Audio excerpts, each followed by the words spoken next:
Welcome to the Central Illinois Business Leaders Podcast, where business owners, thought leaders, and community champions from across Central Illinois come to share their story.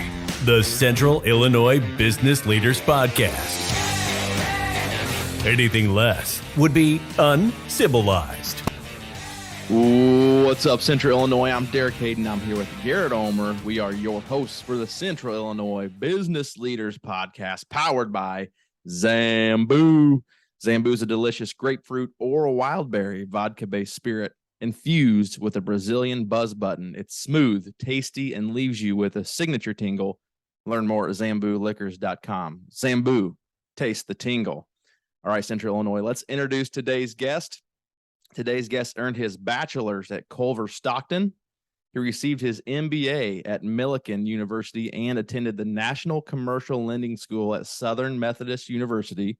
He's a certified commercial investment member and is now a real estate broker at Main Place Real Estate in Decatur, Illinois. Ladies and gents of Central Illinois, please welcome to the show, Chris Harrison. How are you doing, Chris? I'm well. How are you? Doing very well. We're excited that you joined us. So you were referred to us by one of your colleagues. Yep. And he said that you had a pretty interesting story to share. So we're excited to hear that story. But before you tell us your story, I'm going to kick it to Garrett and we're going to take you through our speed round. Okay. Very good. Hey, by the way, after that introduction, I was expecting like hand applause or something. Like you should be like a promoter for a sporting event or something. Yeah. Sorry, we keep saying we need to get like some type of software where we can like input the applause in the background or something. And, right. You hear that stuff all the time. We'll look into that. Maybe we can find a sponsor that'll pay for some of our background music. Brought to you by Main Place Real Estate. Exactly. Hey, that'd be perfect. We could figure something out with that. Absolutely. Good. Well, hey, I know we talked a little bit just before we jumped on here. It sounds like you've listened to some of our episodes in the past. So, you probably got a little bit of a cheat code here to know what questions are coming at you. So we'll go ahead and just start off and bust these 6 questions out. What's the first concert that you ever attended? Dave Matthews Band in St. Louis, Missouri. All right. I saw him in Champaign. So nice. Favorite movie? Tombstone. I like it. I'm your Larry. There you go. That's just what I was going to say. Great. Favorite ice cream flavor? I'm vanilla, but my daughter gets cotton candy at Dairy Queen that is not as sweet as you would think it is. And I've become more of a sweet, but otherwise it's just vanilla. All right. iPhone or Android? iPhone. Favorite social media platform? Honestly, I like Twitter. I think Twitter there's more information and news, and I find articles and different writers for our business and for, whose birthday and what are their kids doing. It's Facebook, but I like Twitter a lot more, really. Yeah. Nice. And last but not least, why Central Illinois? Born and raised.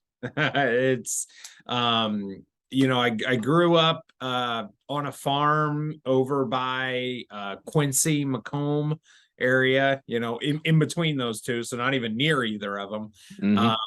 And as I've gotten older, I've kind of gotten into history, and my original family, the settlers that came from England, rode a train from New York City. And it came, I need to find out for sure where it was, but it came through and ended up in the Camp Point and Golden area. And from there, they moved north just about 15 miles, and that's where they settled. And that's where my dad still lives, on that farm. And then, through various reasons, that's how I ended up back over here in Decatur, and we're not going anywhere. Yeah, so, nice. There you go. Pretty cool. That's a typical Central Illinois story. There's usually not much that brings people here. I guess there's been a few that have migrated here, but usually they're born and raised, they're comfortable with it, family's still here, and they might have moved to another Central Illinois town, but born and raised is the typical story we hear. So awesome, Chris. So you already told us a little bit about where you're from. Can you share with us a little bit about maybe your business journey, personal background about how you got to where you are now? Take us as far back as you'd like, bring us up to speed with what you're doing today. Sure. I'd forgotten about it for a time, but when I was in high school, I was in FFA, which, is known as Future Farmers. It's not anymore, but it's the FFA Ag Education. And I didn't know at the time, but I ended up in an ag sales competition, and I went to state in that competition and competed. We actually qualified at state and went to national. And I remember it was in my school. It was in the basement of my school, and they sent me down the hallway, and I had to pick up an old phone, like this, and call somebody down the hall, and a farmer who was supporting the FFA program, and sell him seed beans and arrange delivery, negotiate pricing, quantity, everything. And looking back on it now, I thought I had no idea what value that experience was at the time. So I still remember, picking up that phone and selling seed beans to a guy I knew, but still that implanted in me from the very beginning, really just service to people, service to clients, and sales. Everything is sales, whether you're the ticket counter, or in my business. And so in my business now is selling people on the opportunity of real estate, being a real estate agent, and obviously selling real estate too. So I sold CUTCO Knives in college. I was in Kansas City, living with family, and I was actually working at a golf course, picking up beer cans and running a weed eater.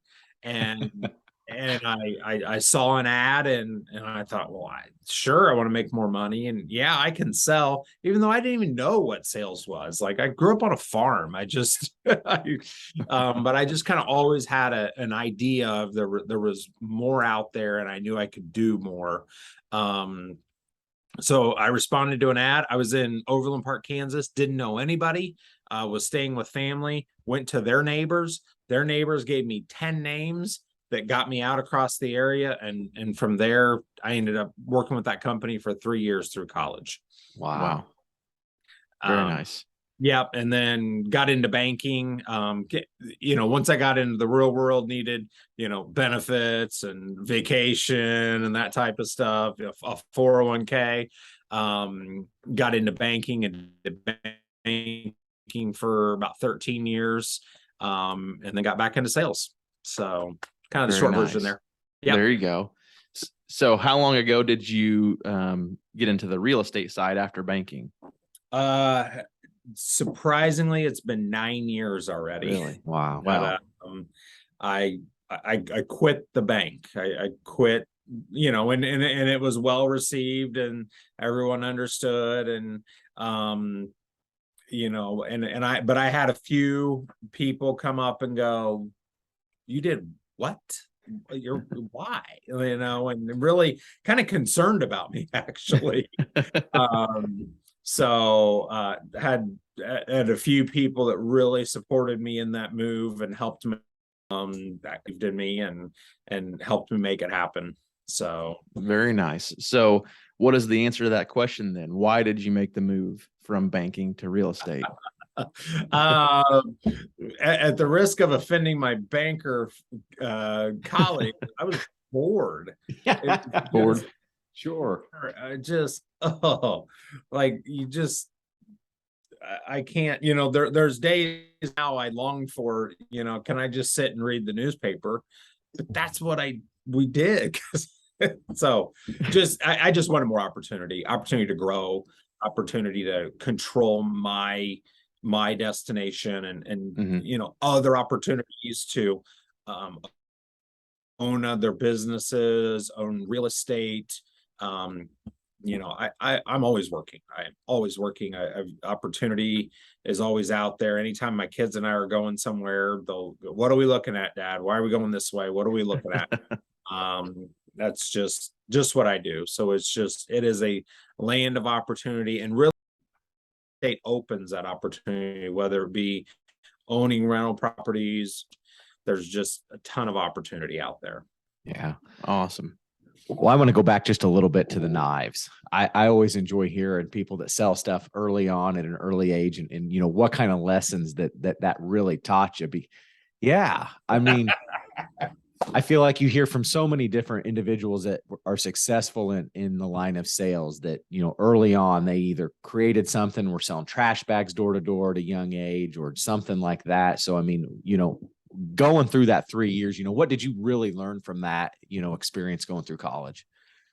If they say no, just say next. Yeah.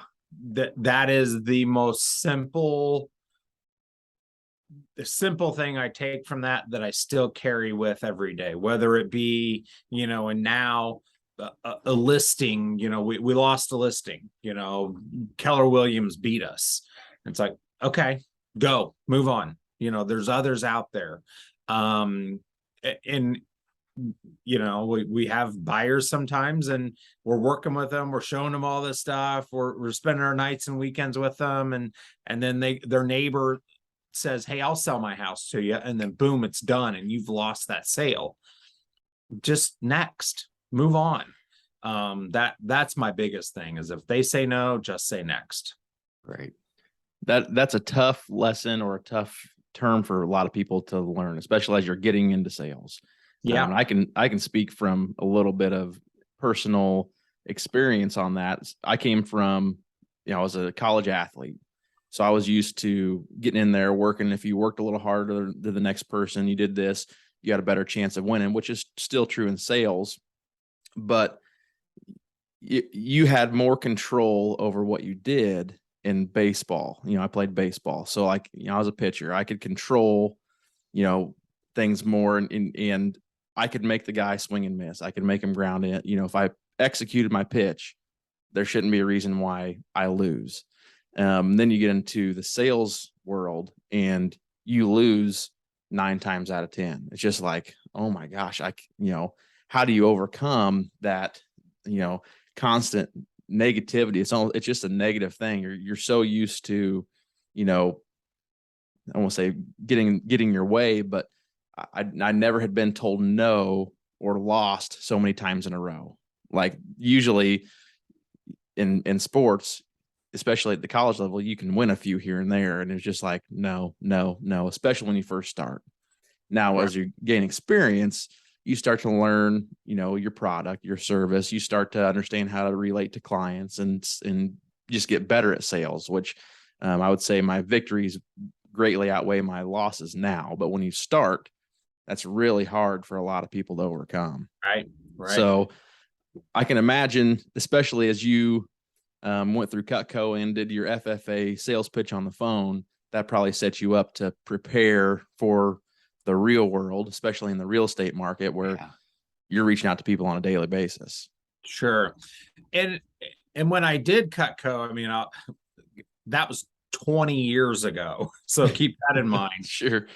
But I had a notebook where at the end of my presentation, that either they buy something or not. I'm a college kid. I'm trying to earn a scholarship, poor me, can I get referrals? And people, and I'd have a sheet of paper numbered 1 through 10, so they would just start writing names and then phone numbers, all I needed. And then I would run home and I'd have a stack of note cards and I'd put their name, phone number, and who are they referred by. And that was my call system. And I would grade them and I'd say, who would you put a star next to? Who's a gold lead here? Loves to cook, those things. So I'd had those little things. Then I'd go, hey, I was just with the Raffinis. They mentioned you love to cook. I'm working for a scholarship. Could I come by? If they said no, I had another card right behind it, right behind it. So I physically could see they say no, just say next, because there were more there the entire time. The other thing about you kind of talked about, you lose more than you win at the beginning. I've never been afraid of, even when I was at the bank, and banks, they're cutting jobs, they're changing, they're selling the bank. I was never afraid of anything, because I knew if worse comes to worse, I could go back and sell knives.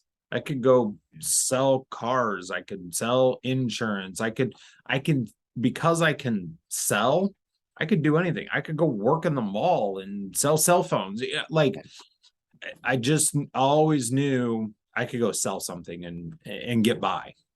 Yeah. Yeah. What I thought's really cool about what you said is, Derek and I talk about it a lot, is identifying your ideal prospect. You know what I mean? And how you were making notes. This person loved to cook. So in college, I'm assuming you had some sales training, who knows how much, but oh yeah, very much. But you were identifying who your idea, if you had your 10, you had 2 that you knew loved to cook. I'm assuming those first 2 were the top of the list to call first. Absolutely. So you already had identified who was, more ideal. Followed by, my favorite one was, who do you know that's home during the day? Yeah. Yeah. Because I didn't want to work nights and weekends then either. So somebody that's home during the day, probably has disposable income. Yeah. Loves to cook, has kids, and in Kansas City, another story, everybody's in sales out there and nobody's from Kansas City. Everybody, and this was when Sprint cell phones were just coming on. Sprint was a huge magnet there. And I had a lady one time, her husband called. He was on his way home from the airport. He's a traveling salesman. I said something about sales, and we're in this big, beautiful house. And she goes, "This is what sales got us." So it was just, such a fabulous opportunity. But, my favorite qualifying one was, who's home during the day? Yeah. I like that.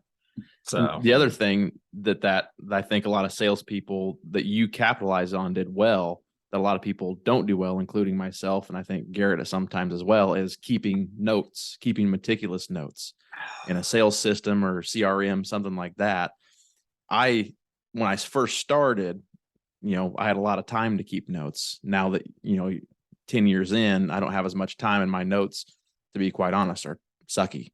So, I think that's something that salespeople really could do better at, the majority of salespeople, because there's so many opportunities to go back and refer to, finding your ideal client and keeping notes on when you talk to them last, and all that stuff can end up in a sale. I had probably, until the last year, I had never been as good at keeping notes on prospects as I was when I was selling CUTCO. And that if that makes me an old boomer or what, just like those note cards, I had everything on there, and it would grow from there. And I would take that appointment, and I'd be walking up to their house, and I'd pull those note cards out, and I had the name of their dog right there and everything. Yeah. And technology's great, but it's not. It's hard. It's work. And so we now have and we've got a CRM system that's pretty good at that, but I guarantee I don't have anybody's dog's names in it like I did then. So, but that goes a long way though. It's huge. Yeah. And not even just the person that you are trying to get to, the ultimate decision maker. It can be a gatekeeper. You keep notes on the gatekeeper and say, how, hey Betty, how's Sally and Jimmy doing, your kids? How are they doing? Yeah. Now Jimmy's in 5th grade now, right? Yeah. It's crazy. And you can see an instant spark, and it, people just like to be listened to and like to be taken care of and thought of. And that goes a long way just to, do you ever watch The Office, Chris? Yeah. Yes. So I love how, what's the main character? Scott. Michael Scott. Yeah. So he remembers things in his head, but he associates it with really weird things. He'll be like, bald guy, Garrett likes football, he's a salesman, like that's how he remembers things. But that's true. Like that's how you keep notes. That's how you remember things, and things can trigger a discussion, and you can, open your way to get into the door. Most of the time, if you're able to do some research and connect with a person. So Sure. You also mentioned a few times referral partners. Yep. So is that a big part of your business in the real estate game as well? It is. That's hard too, because when you say partner or partnership, there kind of becomes an expectation, and that's okay. I prefer to be more natural. Who's your insurance agent, or who's your carpet guy, or I don't want to steal clients from somebody else. I mean, if you've been with them for 10 years, and they've seen you through thick and thin and done all the carpeting for you or whatever, keep doing it with them, because they're going to take care of you. So that's good. But we certainly have a lot of great partners and friends. I've got friends that are in the carpet business, the insurance business, and in banking and financial planning, and that's more of how I operate. Now I will ask clients when I sell a home, I will say, hey, who do you know that's looking to move? Who do you know that's, looking to grow their family? Who do you know that has kids that are graduating soon? To kind of get prompters for other people that may be looking to sell their home. That's probably the main focus as far as referrals go.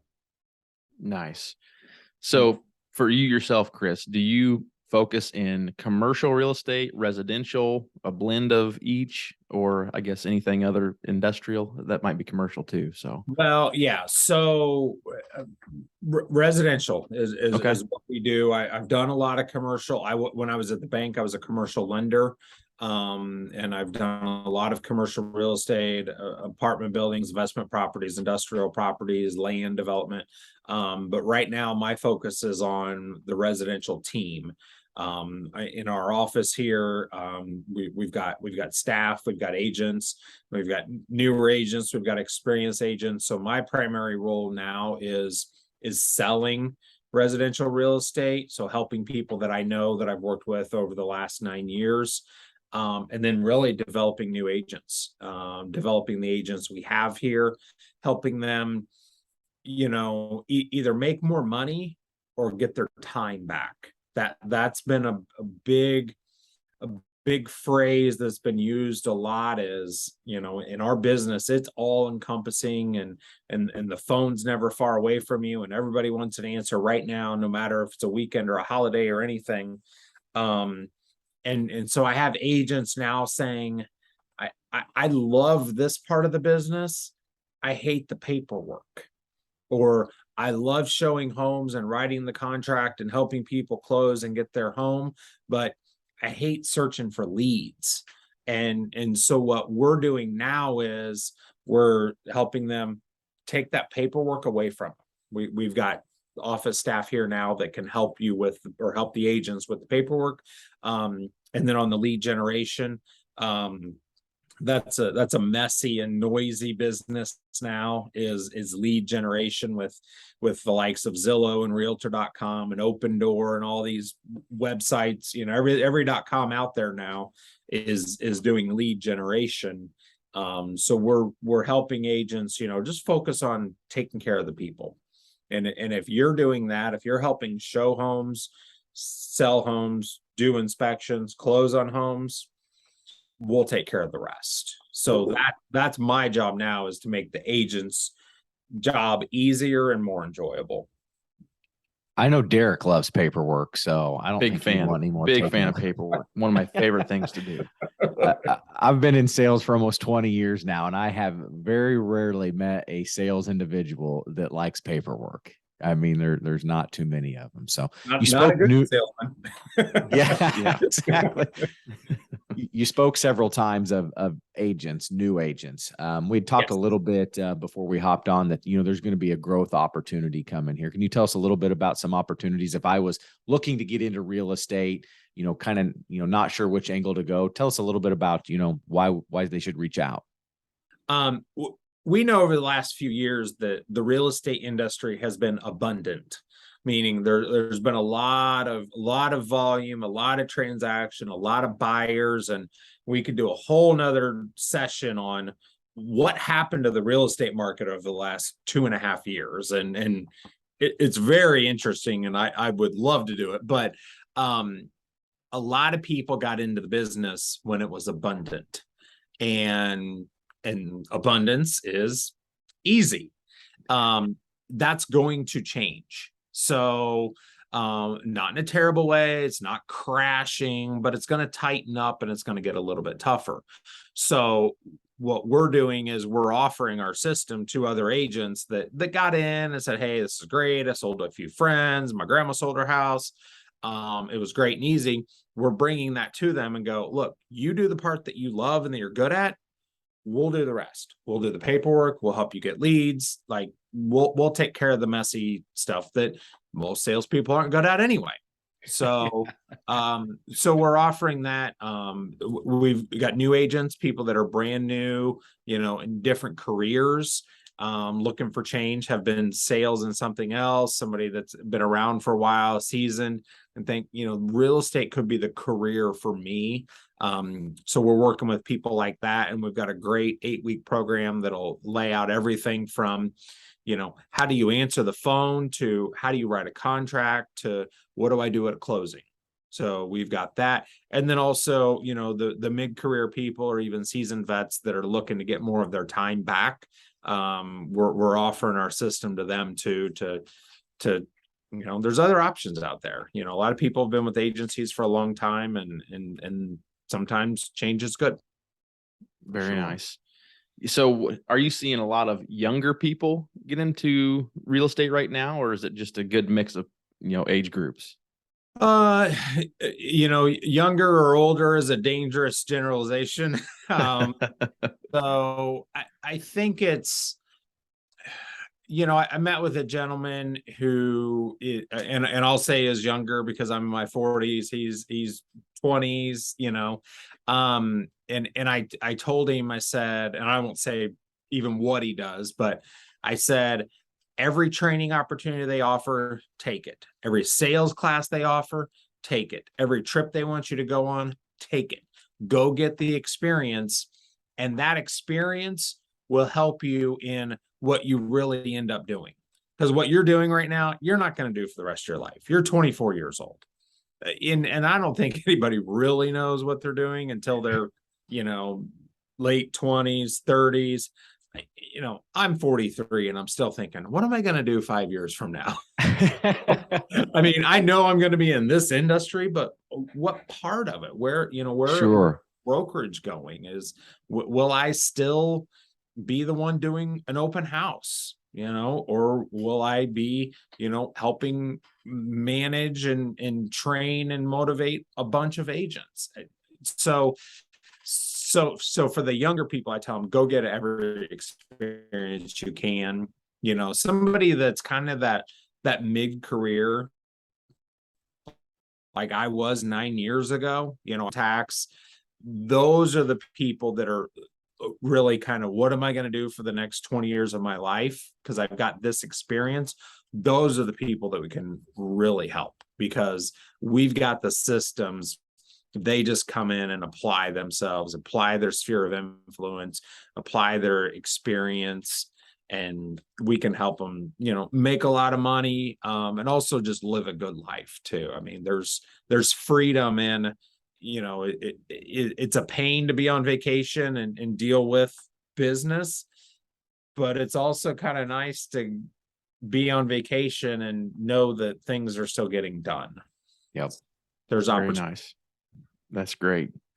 Does sound like a good opportunity for anybody that's interested in real estate or wants to, like you said, get their time back or have more opportunity in the business. So if someone listening, so we're actually getting close to our 30 minutes, Chris, if there is someone listening that either is interested in possibly purchasing real estate or wants to talk to you about maybe becoming an agent with Main Place, what's the best way to contact you?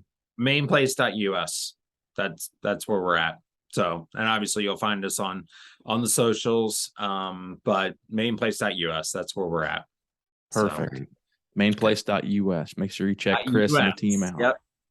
Yep. So for all you listeners out there, make sure you're subscribing to the CIBL podcast on your favorite podcast platform. While you're listening, give us a quick review. It's greatly appreciated. You can also follow CIBL on LinkedIn and Facebook. I'm sure, like Chris said, you can connect with him and our other guests there as well. Until next time, Chris, you've officially been civilized. Thanks for coming on the show, man. Thanks, guys. Appreciate it. Thanks, Chris. Have a great day. Thank you for listening to this episode of the Central Illinois Business Leaders Podcast. You can find us on Facebook at facebook.com/CIBL Podcast. You can also follow us on LinkedIn. Don't forget to subscribe and leave us a review. It's the civilized thing to do.